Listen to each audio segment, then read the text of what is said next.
The telegram arrived on a Tuesday morning in late April of 1884, and Franklin Sawyer read it 3 times before crumpling it in his fist and staring out at the 100 acres of Montana grassland that stretched before him like an ocean of green and gold. His brother was dead, killed in a mining accident in Colorado, and the burden of their shared dream now rested solely on his shoulders. The land patent required 2 working partners to maintain the claim, and he had 30 days to find someone willing to sign on or lose everything they had built over the past 3 years. Franklin was 27 years old, broad-shouldered from years of hard labor, with sun-weathered skin and calloused hands that knew the feel of rope and axe handle better than anything gentle. He had come to Montana Territory with his younger brother Daniel in 1881, drawn by the promise of the Homestead Act and the chance to build something that belonged to them. They had filed their claim near the small settlement of Yerington, Montana, a town that barely deserved the name with its 36 buildings scattered along a dusty main street. The land was good, though, with a creek running through the eastern pasture and enough timber on the northern hills to build sturdy structures. They had raised a cabin, a barn, and started a small herd of cattle. Now Daniel was gone, and Franklin faced the prospect of watching it all slip away. He rode into Yerington that afternoon, the telegram still in his vest pocket like a stone against his heart. The land office was housed in a narrow building between the general store and the saloon, and the clerk behind the desk looked up with rheumy eyes when Franklin pushed through the door. "Need to know about partnership requirements for homestead claims," Franklin said without preamble. The clerk shuffled through a stack of papers, found the relevant document, and slid it across the desk. "Says here you need a working partner. Minimum 6 months commitment, must be over 18 and able-bodied. Partner needs to perform actual labor on the claim. You losing your brother, I heard. Word travels fast. Small town.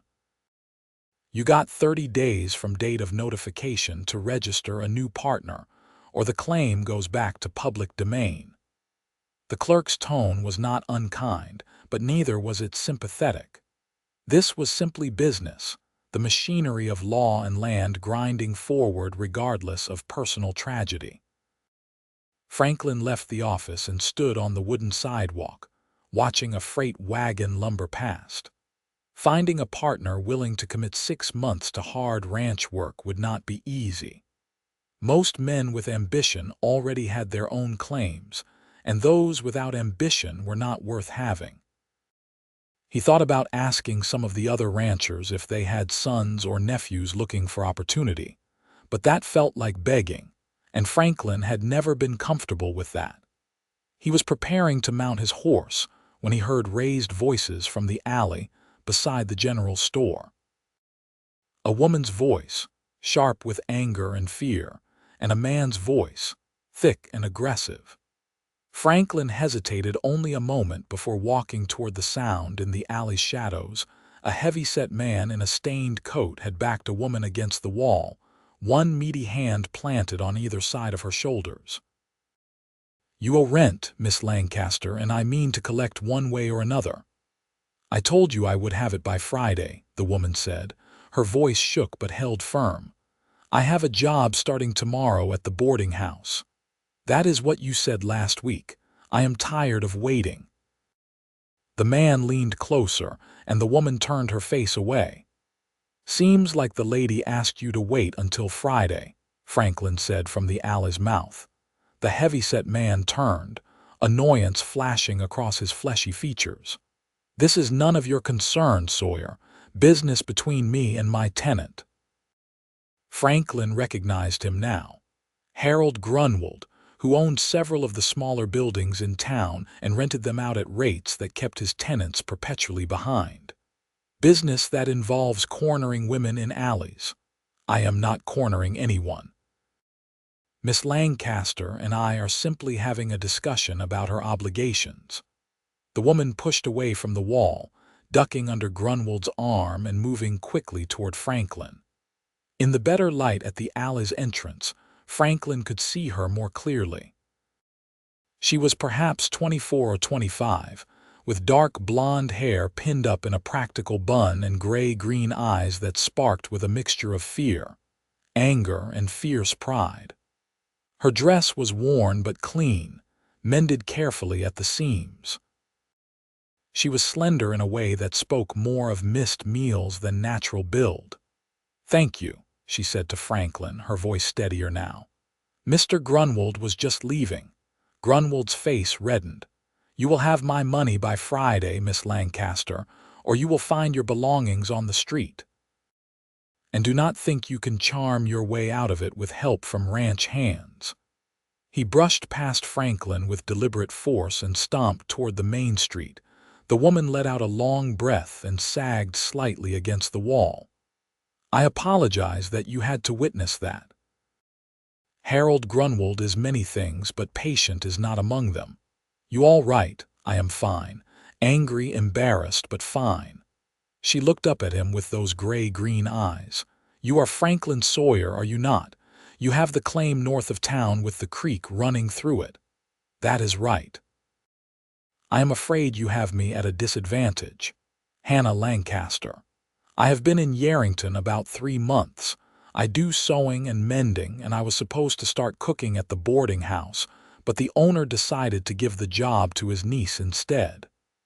The bitterness in her voice was clear. "So now I am 3 weeks behind on rent and running out of options." Franklin should have tipped his hat, wished her well, and returned to his own problems. He had enough to worry about without taking on someone else's troubles. But something in her face, in the way she held herself despite her circumstances, made him pause. "You say you cook?" "I do. I worked in a restaurant in Denver for 2 years before coming here. I can also keep books, mend clothes, tend a garden, and handle a rifle if needed. Why do you ask?"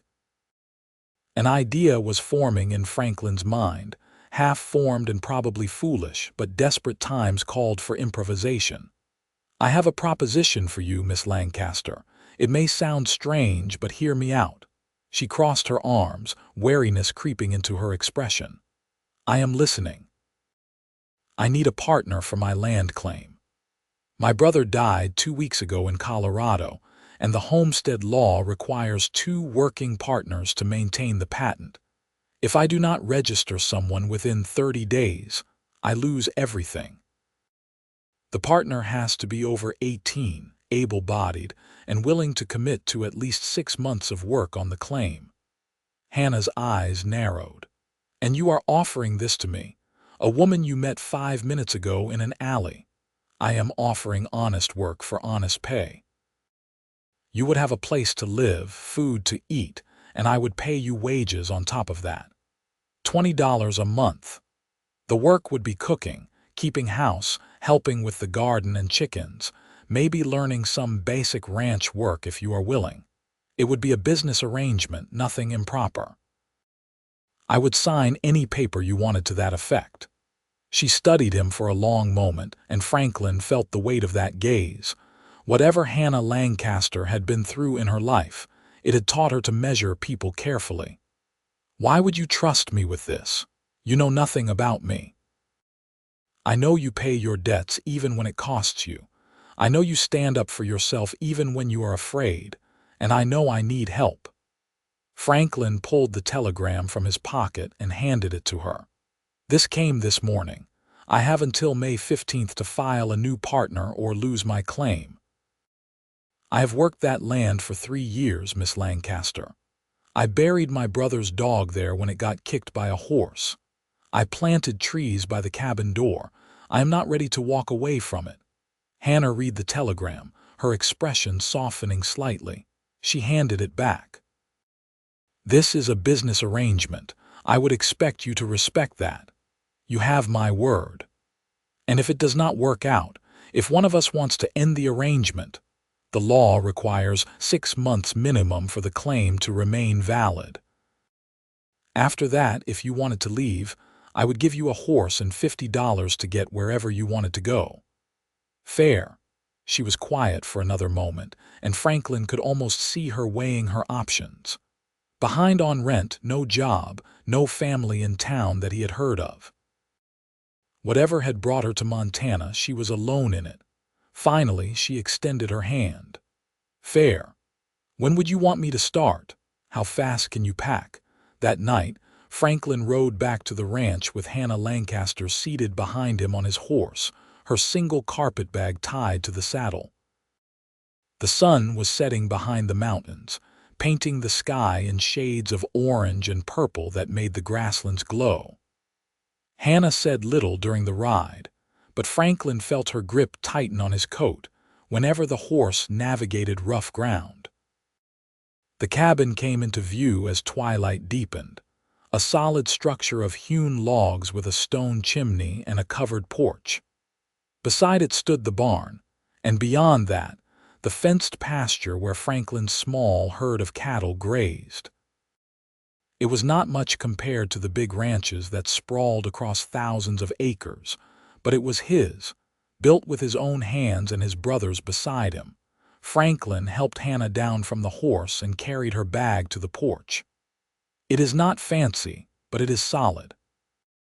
2 rooms inside, the main room with the kitchen and fireplace and a bedroom. You will take the bedroom. I will sleep out here on the porch for now, and I will build a second room onto the back of the cabin in the next few weeks." Hannah looked at him with surprise. "You do not have to do that." "Yes, I do. This is a business arrangement, like you said. You need your privacy." He pushed open the door and lit a lantern, revealing the cabin's interior. It was neat enough for a bachelor's dwelling, with a sturdy table and chairs, a cast iron stove, shelves lined with supplies, and a gun rack by the door. The bedroom door stood open, showing a simple bed with a patchwork quilt. "It is a good cabin," Hannah said quietly. She set her carpetbag down and turned to face him. "Thank you, Mr. Sawyer, for the opportunity and for your discretion. Franklin, if we are going to be partners, you should call me Franklin." He picked up a bucket from beside the door. "I will get water from the creek for washing up. There is bread and some cold beef in the cupboard if you are hungry.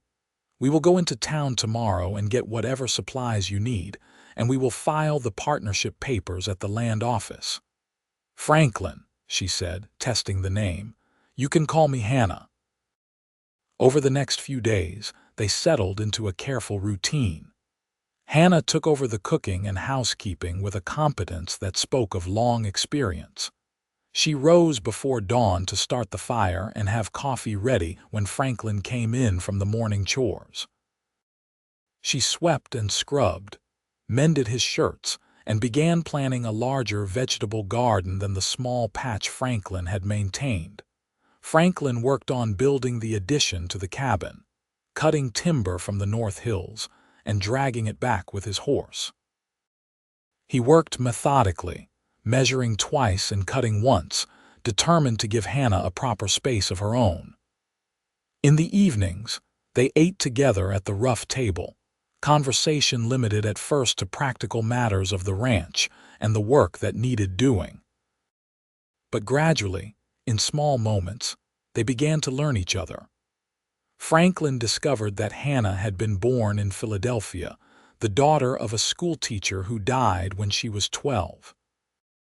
Her mother had remarried, and the stepfather had been cruel in ways Hannah did not detail, but that Franklin could read in the tightness of her jaw when she mentioned him.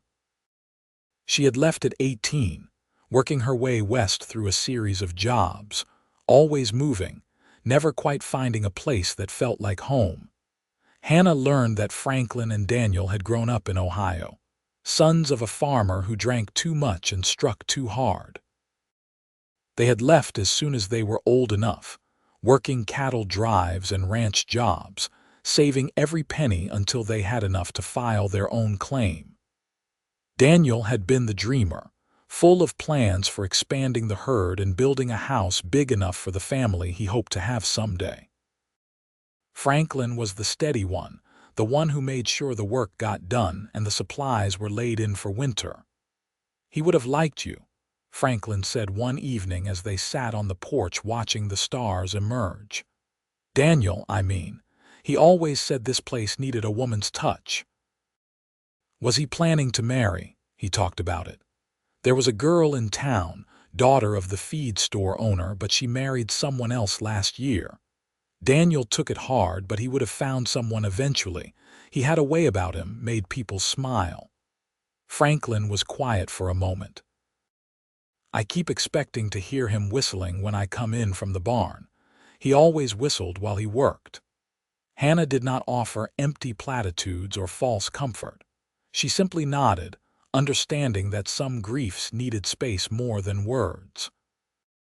On the 10th day, they rode into Yarrington together to file the partnership papers. The land office clerk looked surprised to see Hannah, and his surprise turned to skepticism when Franklin explained the arrangement. "A woman partner. That is unusual. The law says the partner must be over 18 and able-bodied," Franklin said evenly. "It does not say anything about sex. Miss Lancaster meets the requirements." The clerk consulted his books, muttered to himself, and finally nodded. "I suppose that is true. But the work requirement still stands. She has to perform actual labor on the claim." "She is already working," Franklin said. "Keeping house, tending garden, managing the domestic operation of the ranch. That is labor." "Fine, fine." The clerk prepared the papers, and both Franklin and Hannah signed. The clerk stamped the documents with more force than necessary. "There. Your claim is secure for now.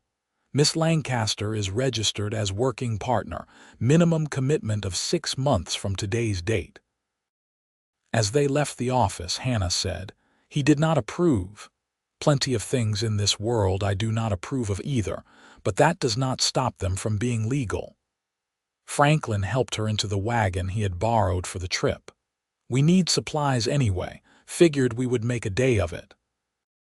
They went to the general store, where Franklin bought flour, sugar, coffee, and the other staples they would need for the next few weeks. Hannah added sewing supplies, seeds for the garden, and a bolt of calico cloth. While Franklin was settling the bill, she wandered to the back of the store where the used goods were kept. She was standing very still in front of a small oak dresser when Franklin found her. Her hand rested on the dresser's top, and her expression was distant. "You need a dresser?" Franklin asked. "I always wanted one. When I was a girl, my mother had a dresser with a mirror, and I thought it was the most beautiful thing in the world. I used to imagine having one of my own someday." She shook her head as if clearing away the memory. "It is foolish. How much?" Franklin called to the shopkeeper. $5 for the dresser." "We will take it." Franklin, "No, that is too much." But Franklin was already arranging for the dresser to be loaded onto the wagon. When Hannah tried to protest again, he said, "You are working hard and earning your keep. No reason you should not have some comfort. Consider it a bonus for all the meals you have cooked that were better than anything Daniel or I ever managed." The ride back to the ranch was quiet, but it was a different kind of quiet than the careful silence of those first days. Hannah sat beside Franklin on the wagon seat, and once, when they hit a rough patch of road, his arm brushed against hers and she did not pull away. That evening, Franklin set the dresser in Hannah's room, and she spent an hour carefully arranging her few belongings in its drawers. When she came out for supper, her eyes were bright in the lamplight. "Thank you," she said, "for the dresser and for everything. You are welcome." They ate in companionable silence, and later, when Franklin went out to check on the animals one last time before bed, he found himself thinking that the cabin felt different now. Less empty. More like a home. May turned into June, and the Montana weather grew warm and generous. The garden Hannah had planted began to show green shoots, and Franklin spent long days working the cattle and repairing fence lines. Hannah proved to be more than competent in her assigned tasks. She managed the household with quiet efficiency, maintained the chicken coop Franklin built for her, and began learning the basics of ranch work. One morning, Franklin came in from the barn to find Hannah waiting with a determined expression and a split skirt he recognized as being sewn from an old pair of Daniel's trousers. "Teach me to ride," she said. Franklin raised an eyebrow. "You do not know how." "I can stay on a horse if someone leads it, but I cannot ride properly. If I am going to be a ranch partner, I should know how to handle a horse." So Franklin taught her, starting with a gentle mare named Rosie that had belonged to Daniel. He showed Hannah how to saddle the horse, how to mount, how to sit properly and hold the reins. Hannah was a quick study, though she tensed up whenever Rosie moved faster than a walk. "Relax," Franklin said, walking beside her as she circled the yard. "The horse can feel when you are nervous, and it makes her nervous too. Trust that she knows what she is doing." "Easy for you to say.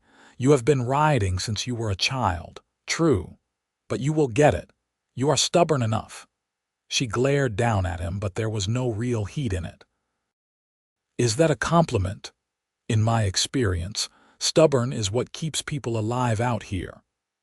By the end of the week, Hannah could trot without gripping the saddle horn, and she had started riding out with Franklin in the early mornings to check the cattle. He found himself looking forward to those rides, to the way Hannah's face brightened when she spotted a deer in the tree line, or how she asked questions about the land and the ranch work with genuine interest. One evening in late June, they were sitting on the porch after supper when riders approached from the south. Franklin tensed, hand moving instinctively toward the rifle leaning against the cabin wall, but he relaxed when he recognized the lead rider. "That is Tom Brennan," he told Hannah. "Has the spread east of here. Good man." Tom Brennan rode up with two of his ranch hands, all three looking dusty and tired. Tom was in his 40s, weathered and lean, with a thick mustache and shrewd eyes. He tipped his hat to Hannah. "Evening, Franklin." "Miss. Sorry to ride up on you like this, but we have been tracking a mountain lion that killed one of my calves yesterday. Trail led this direction. You seen any sign?" "Not since last winter," Franklin said. "But I will keep watch." "How big?" "Big enough. Probably male from the tracks. Killed the calf clean and dragged it a good 100 yards. Tom's gaze moved between Franklin and Hannah with obvious curiosity. "Heard you took on a partner. Heard it was a woman. Caused quite a stir in town." "This is Hannah Lancaster." "Hannah, Tom Brennan. Pleased to meet you, madam." Tom's tone was respectful, and Franklin appreciated that. "You let me know if you see that cat, Franklin. I do not want it getting comfortable taking livestock." After Tom and his men rode off, Hannah said, "Should I be worried about mountain lions?" "Just stay aware when you are outside. They usually avoid people, but a hungry cat can be unpredictable. Keep a gun with you when you are working in the garden." "You make it sound so reassuring." Franklin smiled, a rare expression that softened his weathered features. "You said you could handle a rifle. Time to prove it." The next morning, he spent an hour teaching Hannah to shoot, setting up targets behind the barn and showing her how to load, aim, and fire his Winchester. She had a steady hand and a good eye, though the rifle's kick surprised her the first few times. "Hold it tighter against your shoulder," Franklin instructed, standing close behind her to adjust her stance. He was acutely aware of her presence, of the way a few strands of hair had escaped her bun and curled against her neck. "That way the recoil will not bruise you." Hannah fired again, and the target flew off the fence post. She turned with a triumphant grin that made Franklin's heart do something complicated in his chest. "I did it, you did. Keep practicing, and you will be able to outshoot me before long." "I doubt that, but I appreciate the confidence." She lowered the rifle, still smiling. "Thank you for teaching me. I feel less helpless knowing I can defend myself if needed. You were never helpless, Hannah, but it is good to have skills." Something in his tone made her look at him more closely. And for a moment they stood there in the morning sunlight, the air between them charged with an awareness neither quite knew how to name. Then a cow bawled from the pasture, breaking the spell, and Franklin stepped back. "I should get to work. We need to move the herd to the north pasture today." "I will come with you. I want to learn." So Hannah saddled Rosie and rode out with Franklin, and he showed her how to move the cattle, how to read their behavior, how to work with the natural tendencies of the herd rather than against them. She was a quick learner, and by afternoon, she was managing her side of the herd with growing confidence. That night over dinner, Hannah said, "I think I am beginning to understand why you love this land so much. It gets into you, does it not? The space, the work, the way everything connects." "It does," Franklin agreed. "Every morning I wake up and know that what I build here is mine. No landlord to answer to, no boss to tell me I am not good enough. Just me and the land and the work." Daniel felt it too. He used to say that a man could breathe properly out here with all this sky above him. He was right. Hannah looked out the window at the darkening landscape. "I have been running for so long, I almost forgot what it felt like to want to stay somewhere." "Are you saying you want to stay?" "Past the 6 months, I mean." She met his eyes, and something vulnerable showed in her face. "I am saying I do not dread the thought of leaving anymore. I am saying this place feels more like home than anywhere I have been in a long time." Franklin wanted to say more, wanted to tell her that the cabin felt right with her in it, that he had started imagining her here permanently, not just as a partner, but as something more. But the words stuck in his throat, too big and too frightening to voice. So instead he said, "You are welcome here as long as you want to stay." It was not everything he wanted to say, but it was a start. July brought heat and hard work. Franklin spent long days cutting and storing hay for the winter, while Hannah tended the garden that now produced a bounty of vegetables. She canned and preserved, filling the cabin shelves with jars of beans, tomatoes, and pickles. She also began baking bread twice a week, and the smell of it filled the cabin with a warmth that had nothing to do with the oven. They worked together in the evenings, Franklin mending tack and tools while Hannah sewed or knitted. They talked about everything and nothing, sharing stories from their pasts, discussing plans for the ranch, arguing good-naturedly about the best way to organize the barn. Slowly, the careful distance they had maintained began to erode, replaced by an easy familiarity that felt both comfortable and charged with possibility. One afternoon, Hannah was working in the garden when she heard the distinctive rattle that froze her blood. She looked down slowly to see a large rattlesnake coiled between the rows of beans, not 3 feet from where she knelt. "Franklin," she called, keeping her voice steady. "I need the hoe. Now." Franklin was at the barn, but something in her tone brought him running. He assessed the situation instantly, grabbed the hoe from where it leaned against the fence, and moved with swift efficiency. The snake struck at the hoe blade, and Franklin pinned it, then killed it with a sharp blow. "You all right?" he asked, breathing hard. Yes, I am fine." But Hannah's hands were shaking, and when she tried to stand, her legs wobbled. Franklin caught her elbow, steadying her. "Come on, let us get you inside." He guided her to the porch and made her sit while he brought water. Hannah drank, still trembling slightly from the aftershock of fear. Franklin sat beside her, close enough that their shoulders touched. "That was too close," he said quietly. "I know, thank you." "Hannah." He turned to face her, and his hand came up to cup her cheek before he seemed to realize what he was doing. "You scared me. The thought of you getting hurt, I cannot." She covered his hand with hers, holding it against her face. "I am all right. You were here." "I will always be here," he said, and then his other hand came up to frame her face, and he was leaning in, giving her time to pull away if she wanted. She did not pull away. The kiss was gentle at first, tentative, as if they were both testing unfamiliar ground. Then Hannah's hand curled into Franklin's shirt, pulling him closer, and the kiss deepened into something that felt like coming home and setting out on an adventure all at once. When they finally broke apart, Franklin rested his forehead against hers. "This is not just a business arrangement anymore, is it?" "I do not think it has been for a while," Hannah whispered. "Franklin, I know, I feel it too." He pulled back enough to look into her eyes. "I am not good with words, Hannah. I am just a rancher who barely made it through 8 years of schooling. But I know that somewhere between filing those partnership papers and today, you became more than a partner to me. You became necessary, like breathing." Hannah's eyes filled with tears, but she was smiling.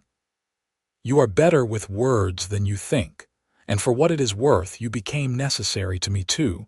I did not plan on this. I thought I would work my 6 months and move on like I always do, but I cannot imagine leaving now. I cannot imagine being anywhere but here with you." Franklin kissed her again, slower this time, savoring it. When they parted, he said, "We should talk about what this means, about what we want. I want to stay. I want to build a life here with you. I want all of it, Franklin. The ranch, the work, the future. If you want that too, I want it more than I have wanted anything in my life." He stood, pulling her up with him. "But I want to do this properly. Court you the right way, not just assume that because we live together and work together, we automatically fall into something more." "Court me," Hannah laughed, a sound full of joy. "Franklin, we have been living together for 2 months. I have mended your socks and you have killed snakes for me. I think we are past the stage of formal courting, maybe so, but you deserve romance anyway. You deserve to be wooed." "Wooed," she repeated, still laughing. "All right, Franklin Sawyer, woo me. But know that you have already won me." So Franklin courted her in his own fashion. He picked wildflowers and left them on her dresser. He took her riding in the evenings to places where the view stretched out forever. He taught her to fish in the creek, and they sat side by side on the bank, talking until the stars came out. He held her hand when they sat on the porch, and kissed her good night with increasing passion, before retreating to his bedroll on the porch. The addition to the cabin was nearly finished now. A sturdy room with a real bed frame that Franklin had purchased in town, and a window that looked out toward the mountains. But Franklin made no move to claim it, sleeping instead on the porch or sometimes in the barn.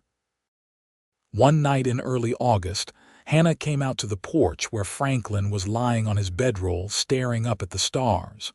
She sat beside him, wearing a nightgown and wrapper, her hair loose around her shoulders. "This is ridiculous," she said. "What is?" "You sleeping out here when there is a perfectly good room inside. The addition is finished. You should use it. I wanted to give you space. I wanted to do this right." Hannah lay down beside him, fitting herself against his side. "You have done everything right. You gave me a place when I had nowhere to go. You treated me with respect and kindness.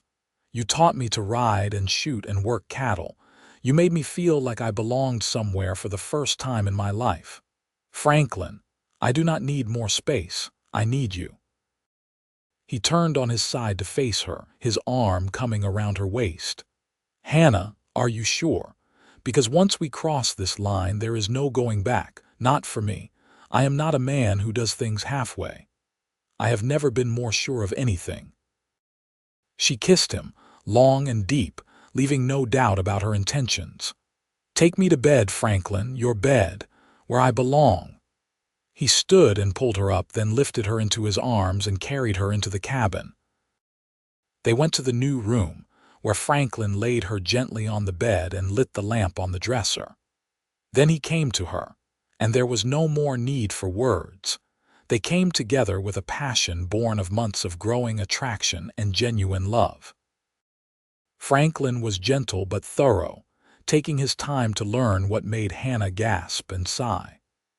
She was responsive and giving, her hands exploring the strong planes of his body, claiming him as he claimed her.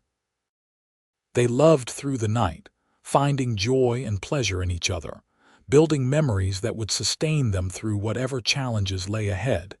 In the quiet aftermath, as Hannah lay in Franklin's arms with her head on his chest, she said, "I love you.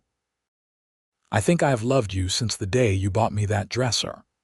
"I love you too," Franklin replied, his voice rough with emotion. "I think I loved you from the moment you stood up to Grunwald in that alley. You were so fierce and brave and beautiful. I thought to myself, that is a woman worth knowing. And now I know that you are a woman worth spending my life with. Hannah Lancaster, will you marry me?" She lifted her head to look at him, tears streaming down her face. "Yes, yes, 1,000 times yes." They were married 3 weeks later in a simple ceremony at the church in Yarrington. Tom Brennan stood as Franklin's witness, and the wife of the general store owner stood for Hannah. Hannah wore a dress of the calico cloth Franklin had bought, which she had sewn herself in a style that was both practical and pretty. Franklin wore his best shirt and trousers, his hair neatly combed and his jaw freshly shaved. The ceremony was brief, but when the preacher pronounced them husband and wife and Franklin kissed his bride, the joy on both their faces was unmistakable. They had a small celebration at the church hall, with cake provided by some of the town ladies, who had come to view this unusual marriage with curiosity that gradually warmed into approval. Harold Grunwald attended, looking sour, but he shook Franklin's hand and wished them well with about as much sincerity as could be expected. "You did well for yourself, Sawyer. Found a woman who can work." "I found a woman I love," Franklin corrected. "The fact that she is also a good partner on the ranch is just a bonus." They returned to the ranch that afternoon, riding together on Franklin's horse with Hannah's arms wrapped around his waist. The cabin looked beautiful in the late summer sunshine, and when Franklin carried her over the threshold, Hannah laughed with pure happiness. "Welcome home, Mrs. Sawyer," Franklin said. "It already was home," Hannah replied, "but now it is perfect." They settled into married life with the same practical efficiency they had brought to their partnership, but everything was colored now with affection and passion. They worked together during the days and came together at night with a joy that never seemed to diminish. Franklin found himself whistling as he worked, the way Daniel used to, and the sound no longer made him sad but rather felt like a tribute to his brother. In September, Tom Brennan approached Franklin with an offer to buy 10 head of cattle to expand Franklin's herd. It was a good offer, and it would give them capital to improve the ranch. Franklin discussed it with Hannah that evening. "What do you think?" he asked. "It is a lot of money, but it also means more work, more cattle to manage, especially through the winter." Hannah considered. "Can we handle it?" "The two of us. We might need to hire someone for the busy seasons, but yes, I think we can." "Then I say we do it. This is our future we are building, our children's future. Let us build it right." The mention of children made Franklin's heart skip. "You have been thinking about children." "Of course I have. Have you not?" "I have," he admitted. "I would like that. A family, sons and daughters to teach and raise and watch grow." "Then we had better make this ranch prosperous enough to support them," Hannah said with a smile. They bought the cattle and the herd grew. The work was hard, especially as autumn progressed and they had to prepare for winter, but they managed. Franklin hired a young man named Peter to help with the heavy work during the cattle drive to winter pasture, and Hannah took on the additional cooking without complaint. In November, Hannah announced that she was pregnant. Franklin was overjoyed, though he immediately became protective to the point of hovering. Hannah tolerated it for about a week, before sitting him down and telling him firmly that she was pregnant, not made of glass, and fully intended to continue doing her share of the work. "Within reason," she amended. "I will not do anything to risk the baby. But I am also not going to sit idle for months while you work yourself into exhaustion." "I just want you to be safe," Franklin said, "both of you, and we will be. But Franklin, we are partners. That does not change because I am carrying our child. Trust me to know my limits." So they found a balance, with Hannah gradually reducing her physical labor as her pregnancy progressed, but remaining active in managing the household and the ranch's accounts. Franklin took on more of the work himself, rising earlier and working later, driven by determination to provide for his growing family. Winter came hard that year, with heavy snows that isolated them for weeks at a time. But the cabin was warm and well-stocked, and Franklin had built a covered walkway between the cabin and the barn, so he could tend the animals even in the worst weather. Hannah spent the long winter evenings knitting baby clothes and sewing blankets, while Franklin carved a cradle from pine wood, sanding it smooth and decorating it with simple designs. On a cold February night in 1885, with snow falling outside and the fire crackling in the hearth, Hannah went into labor. Franklin rode through the storm to fetch the midwife from town, an older woman named Margaret who had delivered half the babies in Yarrington. Margaret took one look at Hannah and sent Franklin out of the cabin with instructions not to come back until summoned. Franklin spent the longest night of his life in the barn with the horses, pacing and praying and jumping at every sound. When dawn broke gray and cold and he still had heard nothing, fear began to gnaw at him. But then the barn door opened and Margaret appeared, tired but smiling. "You have a son," she said. "Big, healthy boy with a good set of lungs. Your wife is tired but doing well. She is asking for you." Franklin ran to the cabin, bursting through the door to find Hannah propped up in their bed, pale and exhausted but radiant, holding a small bundle wrapped in one of the blankets she had made. He approached slowly, almost afraid this was a dream. "Franklin, meet your son," Hannah said softly. He looked down at the baby, at the tiny red face and the small fists waving in the air, and felt his heart expand in a way he had not known was possible. "He is perfect. You are perfect. I love you so much. I love you too." Hannah shifted the bundle. "Do you want to hold him?" Franklin took his son with careful hands, marveling at how small and light he was. The baby opened his eyes, unfocused but somehow seeming to look right at Franklin.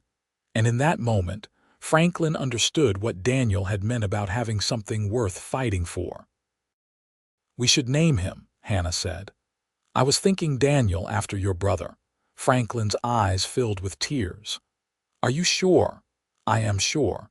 He should carry the name of a man who loved this land and dreamed of a future here. Our Daniel will grow up knowing he is part of that dream." "Daniel Sawyer," Franklin said, testing the name. "It suits him." Little Daniel thrived, growing strong and healthy through the remainder of the winter. Franklin was a devoted father, taking the baby with him on gentle rides around the ranch, talking to him about the land and the cattle and all the things he would teach him when he was older.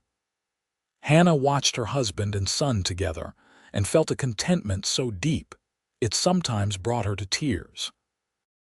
Spring came, and with it the hard work of calving season. Franklin hired Peter again, and the young man proved invaluable as the herd expanded with new calves. Hannah managed the household and cared for Daniel, but she also returned to ranch work as her strength returned, often carrying the baby in a sling while she tended the garden or fed the chickens. One afternoon in April, a year after Franklin had first offered Hannah the partnership, they sat together on the porch watching Daniel sleep in his cradle. The land stretched out before them, green with new growth. dotted with cattle that represented the fruits of their labor. "Do you remember this day last year?" Franklin asked. "When we filed the partnership papers?" "I remember. The clerk thought we were crazy. Maybe we were, taking a chance on each other like that when we were practically strangers." Hannah leaned her head on his shoulder. "Best decision I ever made, mine too." He put his arm around her. "I have been thinking, Hannah, about the future, about what we want to build here." "What have you been thinking?" "I want to expand the herd more. Maybe add sheep too, diversify. In a few years, I want to build a bigger house, something with proper rooms and maybe a parlor. I want to send Daniel to school, give him opportunities we did not have. And I want more children if you do. Brothers and sisters for Daniel." "I want all of that too," Hannah said. "Every bit of it. This land has given us so much, Franklin. A home, a family, a future. I want to make it prosper. I want to build something that lasts. Then that is what we will do, together." The years that followed were not always easy. There were hard winters and dry summers, sick cattle and broken equipment, all the challenges that came with ranching in Montana territory. But Franklin and Hannah faced each difficulty as they faced everything else, together and with determination. In 1887, Hannah gave birth to a daughter they named Elizabeth, a dark-haired baby with Hannah's gray-green eyes. 2 years later, another son arrived, whom they named Thomas after Tom Brennan, who had become a close friend and frequent visitor. The ranch grew and prospered. Franklin's herd increased until it was one of the larger ones in the area, and he hired permanent hands to help manage the work. He built the bigger house he had promised, a 2-story structure with a real parlor and bedrooms for each of the children. Hannah hung curtains in the windows and planted flowers by the door, transforming the house into a home that welcomed all who entered. Daniel grew into a sturdy boy who followed his father everywhere, learning the ranch work almost before he could walk. Elizabeth was quieter but observant, often found sitting on the porch with a book or helping her mother in the garden. Thomas was the adventurous one, always climbing things and getting into trouble, keeping his parents on their toes. On their 10th wedding anniversary in 1895, Franklin took Hannah on a picnic to the spot by the creek where he had taught her to fish all those years ago.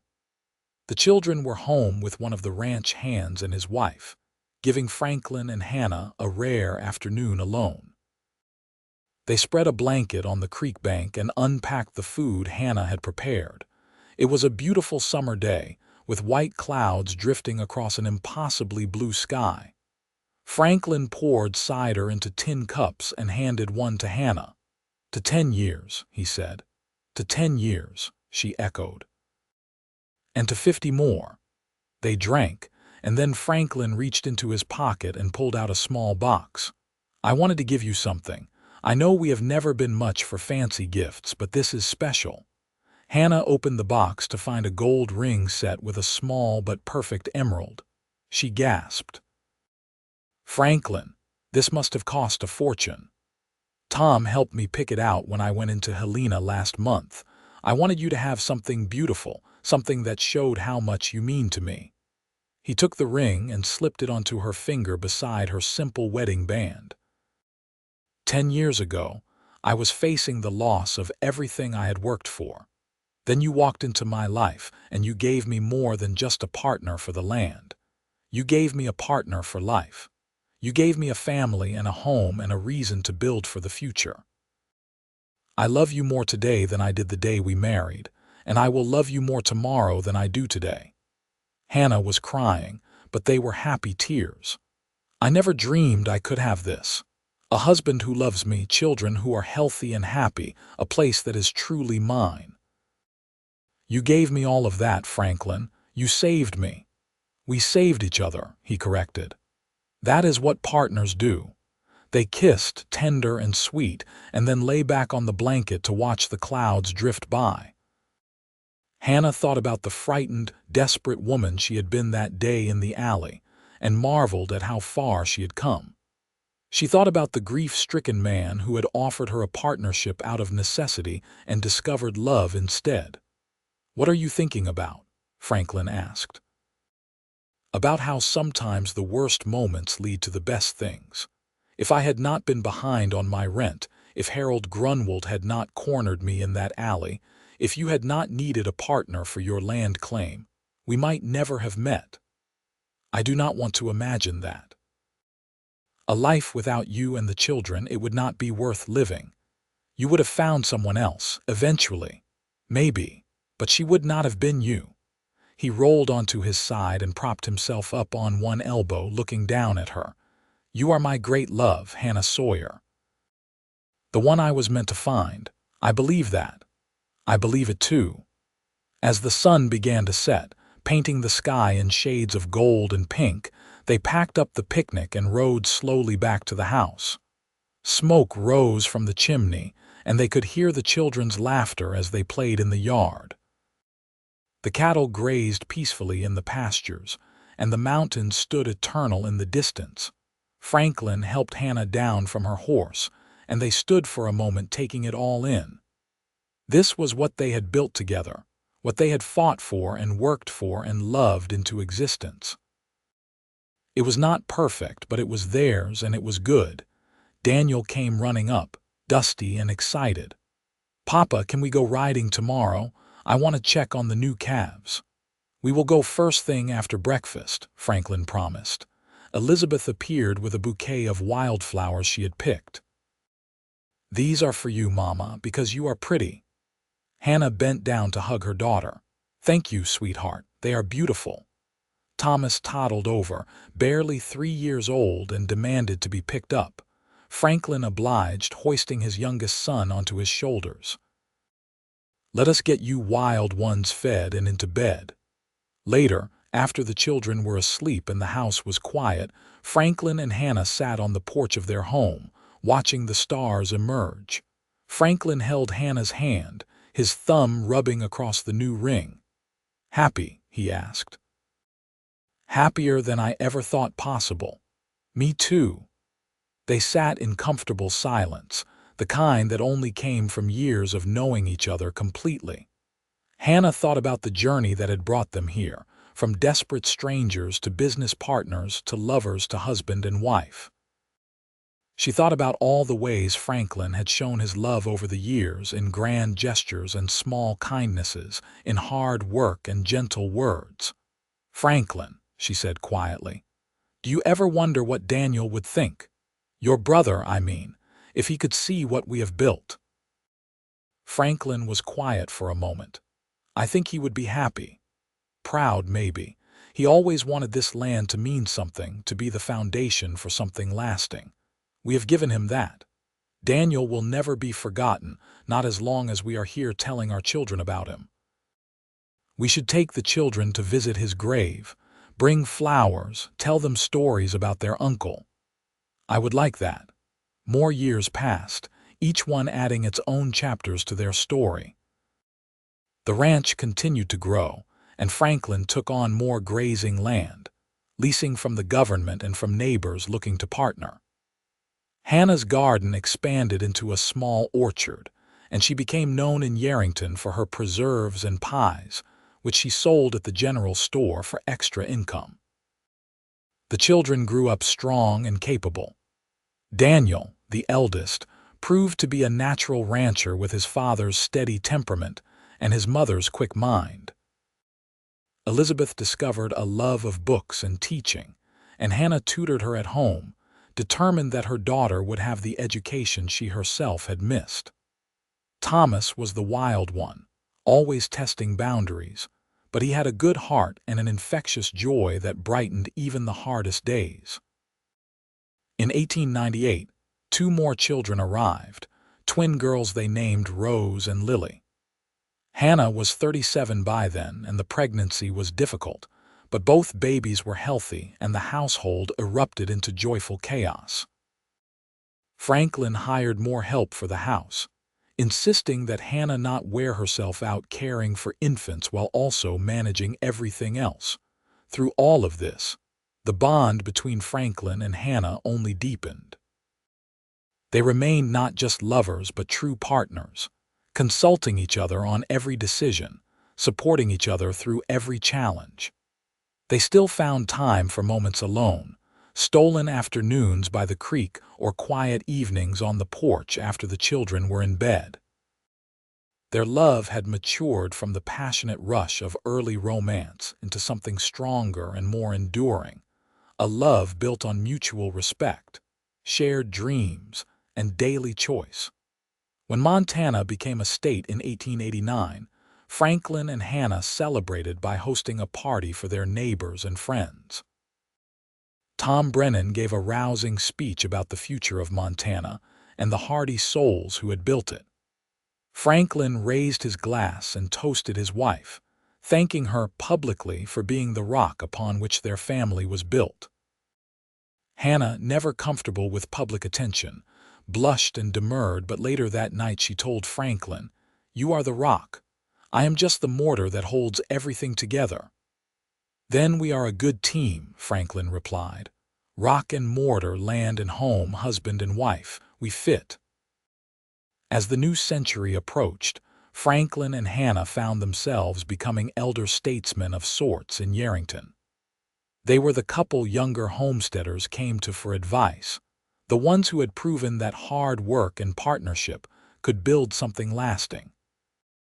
Franklin served on the town council, and Hannah organized a school committee to ensure all the children in the area had access to education. On New Year's Eve of 1899, as the town gathered to welcome the 20th century, Franklin stood with his family around him and felt a profound sense of gratitude. Daniel was 16 now, nearly a man, already taking on significant responsibility on the ranch. Elizabeth was 14, teaching the younger children their letters and dreaming of attending normal school to become a teacher.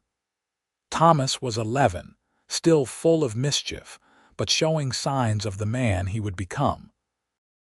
And the twins, just 2 years old, were being passed around among the town ladies who cooed over them. Hannah stood beside him, still beautiful at 39, her hair showing threads of silver and her face lined from years of sun and wind, but her eyes as bright as ever. She caught his gaze and smiled, and Franklin felt the same jolt to his heart that he had felt that first day in the alley. "Thinking deep thoughts?" she asked, "thinking how lucky I am, how blessed. We both are. Hannah, do you remember what you said that first day? When I offered you the partnership, I asked why you would trust me. And I said I knew you paid your debts, that you stood up for yourself even when afraid." He took both her hands in his. "I knew those things after watching you for 5 minutes. Now I have had 16 years to learn the rest. To learn that you are brave and kind and wise, that you make everything better just by being in it, that you are the best partner I could have ever hoped for in business and in life. Franklin Sawyer, are you getting sentimental in your old age? Maybe. Or maybe I am just smart enough to appreciate what I have." He pulled her close, not caring that half the town was watching. "I love you. I will love you until my last breath and beyond." "And I love you," Hannah replied. "My partner, my husband, my home." They kissed as the clock struck midnight and the town erupted in cheers, welcoming the new century. But for Franklin and Hannah, the future was just a continuation of what they had already built, a life of love and work and family, rooted in the Montana soil and reaching toward the sky. The years after the turn of the century brought changes to both the ranch and the family. Daniel, at 19, began courting the daughter of a neighboring rancher, a sensible young woman named Catherine, who won Hannah's approval with her work ethic and kindness. They married in 1903, and Franklin gifted them a portion of the ranch's northern pasture to start their own herd. "Are you sure about this?" Hannah asked as they watched Daniel and Catherine ride off toward their new home, a small but sturdy cabin Franklin and Daniel had built together. "I am sure. The land is big enough for both of us, and Daniel has earned his share. He has worked this ranch since he could walk. It is time he had something of his own. He will always have something of his own. He is your son." "Our son," Franklin corrected. "And yes, but a man needs his own stake in the world, his own piece of land to build on. That is what my brother and I had, and that is what I want for Daniel." Hannah leaned against him. "When did we get old enough to be giving our children pieces of land?" "I've been asking myself the same thing." Franklin put his arm around her. "But I would not trade it. Every gray hair, every aching joint, every year that passes, it has all been worth it to build this with you." Elizabeth left for normal school in Helena in 1904, a bittersweet departure that left Hannah in tears for days. But the letters that came back were full of excitement and determination. And when Elizabeth returned for the summer, she was full of ideas for improving education in Yerington. Franklin helped her get a position at the town school, and she proved to be an excellent teacher, patient and inspiring. Thomas, to everyone's surprise, announced at 17 that he wanted to join the army. It was 1905, and the country was at peace, but Thomas yearned for adventure beyond the ranch. Franklin struggled with this decision, torn between wanting his son close and respecting his need to find his own path. It was Hannah who helped him see clearly. "Let him go," she said one night as they discussed it. "He is young and hungry for the world. If you hold him here against his will, he will only resent you. Let him go and trust that what we have taught him will keep him safe and bring him home eventually." So Thomas enlisted, breaking Hannah's heart but earning Franklin's reluctant blessing. They saw him off at the train station in Yerington, and Hannah cried in Franklin's arms all the way home. "He will be fine," Franklin said, as much to himself as to her. "He is strong and smart, and he has his mother's stubbornness." "And his father's courage," Hannah added.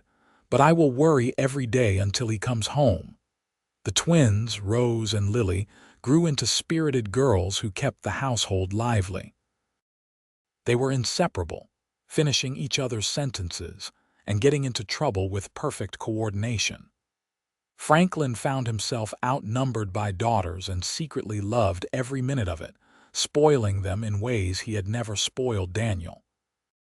"You are too soft with them," Hannah scolded him once, though her smile betrayed her lack of real concern. "They are my babies. I am allowed to be soft. They are 9 years old and already have you wrapped around their little fingers. Good. That is what daughters are for." In 1908, tragedy struck when an early winter storm caught Franklin out on the North Range, checking on cattle. He took shelter in a lined shack but developed pneumonia from the exposure. For 3 terrifying days, Hannah nursed him through fevers and chills, terrified that she would lose him. Daniel rode through the worst of the storm to fetch the doctor from Yerington, and between the doctor's medicine and Hannah's devoted care, Franklin slowly recovered. But he was weakened by the illness, and for the first time, he began to show his age. He was 51, still strong but no longer invincible. "You need to slow down," Hannah told him firmly once he was out of danger. "Let Daniel handle more of the ranch work. You have earned some rest." "I do not know how to rest," Franklin protested, but his voice lacked conviction. "Then learn." "Franklin, I nearly lost you. I am not going through that again because you worked yourself to death out of stubbornness." So Franklin began, reluctantly, to step back from the hardest physical labor. Daniel took on more responsibility, managing the day-to-day operations of the ranch with Catherine at his side. Franklin became more of an advisor and overseer, still involved but no longer driving himself to exhaustion. He found, to his surprise, that he enjoyed this new phase. He had time to sit with Hannah in the evenings without falling asleep from exhaustion. He could watch the twins grow up instead of being too busy to notice. He took up woodworking as a hobby, crafting furniture and toys with the same meticulous care he had brought to ranching. "You are good at this," Hannah said one afternoon, admiring a rocking chair he had finished. "I like working with my hands, always have. This is just a different way. It suits you." The rancher turned craftsman. "As long as I am useful. Franklin, you will always be useful. But more than that, you will always be loved. That is what matters." In 1910, Thomas returned from the army, older and more serious but unharmed. He had stories of places he had been and things he had seen, but he confessed to his parents that he had missed Montana more than he had expected. "Nothing out there felt like home," he said over dinner his first night back. "I thought I wanted adventure, but what I really wanted was to know where I belonged, and I belong here." Franklin clasped his son's shoulder, too moved to speak. Hannah said, "Then stay. There is always room for you here." Thomas did stay, working alongside Daniel on the ranch and eventually courting a girl from town, a lively young woman named Sarah who made him laugh. They married in 1912, and Franklin and Hannah found themselves grandparents when Daniel and Catherine welcomed their first child, a son named William, in 1913. Holding his grandson for the first time, Franklin was overwhelmed by emotion.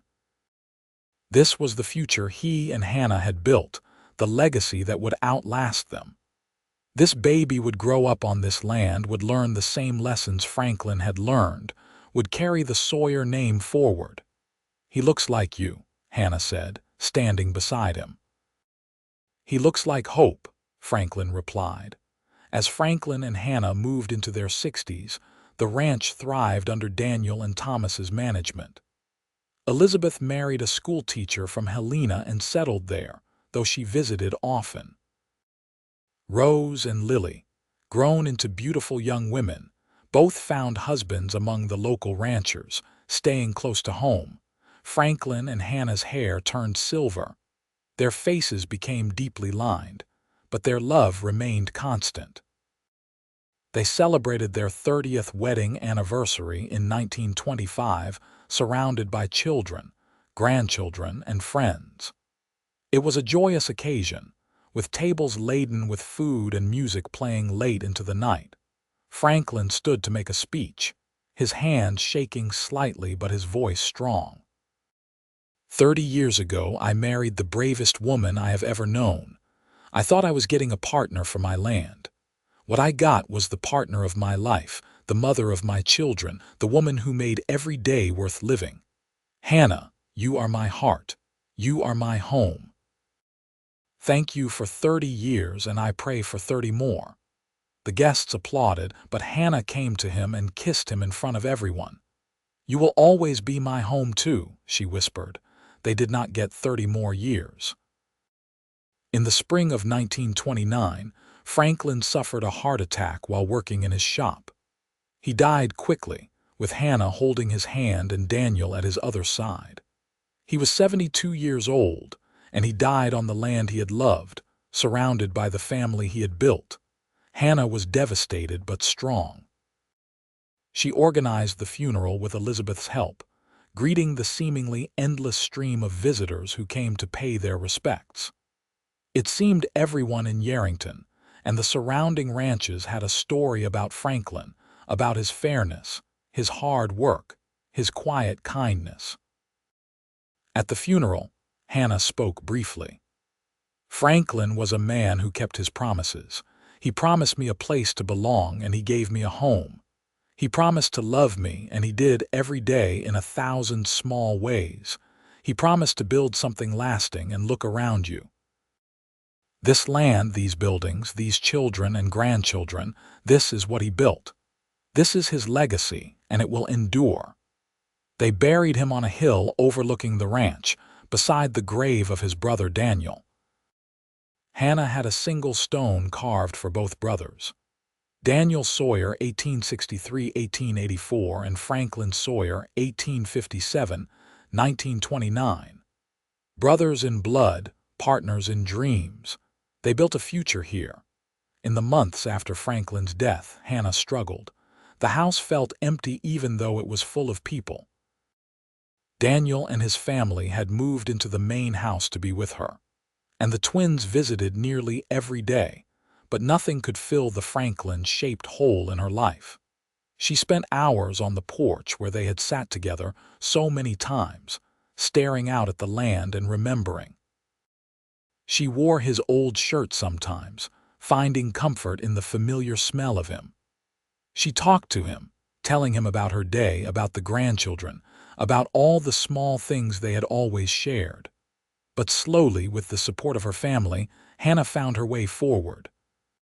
She began working in her garden again, finding solace in the familiar rhythm of planting and tending. She took on teaching the grandchildren their letters, just as she had taught their parents. She organized the church ladies' auxiliary and continued Franklin's work on the town council. "Mama, are you all right?" Elizabeth asked one day, visiting from Helena. "I am managing," Hannah replied. "Some days are harder than others, but I am managing. Your father would not want me to give up, so I do not. He loved you so much, and I loved him. I love him still. That does not end just because he is gone." Hannah took her daughter's hand. "I had 45 years with your father, Elizabeth. 45 years of love and partnership and joy. Not everyone gets that. I was blessed, and I am grateful." Hannah lived another 15 years, long enough to see Montana weather the Depression, long enough to see her grandchildren grow up and start families of their own. She maintained the house as she and Franklin had kept it, a warm and welcoming place where family gathered for holidays and celebrations. On quiet evenings, she sat on the porch and imagined Franklin beside her. She told him about the new calves, about William getting accepted to the university, about Rose's new baby. She told him that she missed him every single day, but that she was proud of what they had built together. In the winter of 1944, Hannah caught influenza and never recovered. She was 83 years old, and she died peacefully in her sleep, in the bed she had shared with Franklin for so many years. Her children and grandchildren were devastated, but they took comfort in knowing she was reunited with the love of her life. They buried her beside Franklin on the hill, adding her name to their shared stone. The funeral was attended by 3 generations of Sawyers and seemingly half of Montana. People spoke of Hannah's kindness, her strength, her devotion to family and community. But mostly they spoke of the great love story she and Franklin had lived, a testament to partnership and commitment. Daniel, now in his 60s and the patriarch of the family, spoke at the funeral. "My mother and father built this ranch from nothing. They took raw land and hard work and turned it into a legacy. But more than that, they showed us what love looks like. Real love, lasting love, the kind that survives hardship and grows stronger with time. They showed us that the right partnership can weather any storm. That is their greatest gift to us, and we will honor it by living the same way, by loving hard, working hard, and building something that lasts." The ranch continued to thrive under Daniel's management, and eventually under William's when Daniel retired. The main house was maintained with reverence, and the porch where Franklin and Hannah had spent so many evenings became a sacred space where family gathered to remember. The story of Franklin and Hannah was passed down through generations, growing into legend. How a desperate woman and a grieving man had found each other by chance and built a love that transformed both their lives. How a business partnership had blossomed into the deepest form of partnership, 2 souls united in purpose and passion. The land they claimed in 1884 remained in the Sawyer family, worked by great-grandchildren and great-great-grandchildren who carried forward Franklin and Hannah's legacy. The creek still ran through the eastern pasture.